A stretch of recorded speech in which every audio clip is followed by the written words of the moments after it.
on s'est engagé dans le même temps dans 3 réformes. La réforme des 3 cycles des études médicales. Premier cycle, deuxième cycle, troisième cycle. On a commencé d'ailleurs par celle du troisième cycle, puis celle du premier cycle, celle du deuxième cycle. C'est compliqué. Elles sont nécessairement associées les unes aux autres et je pense que c'était bien de les conduire au même moment, mais c'était complexe.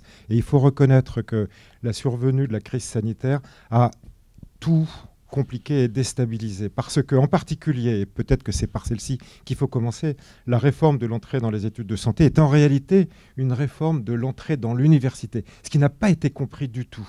Et pour bien la conduire, il faut multiplier les interactions entre les composantes de l'université.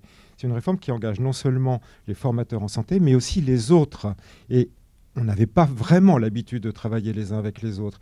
Et il aurait été souhaitable de pouvoir nous rencontrer, ce qui n'a pas été possible dans l'ensemble des universités. C'est la raison pour laquelle Patrizio, c'est la raison pour laquelle les pouvoirs publics, le ministère, etc., ont engagé cette réforme, j'allais dire systémique, c'est-à-dire tout en même temps, parce que vous dites c'est ce qu'il fallait faire, mais est-ce que franchement, il fallait tout globaliser? Vous avez raison, c'est une réforme systémique, et c'est comme ça qu'il fallait l'aborder.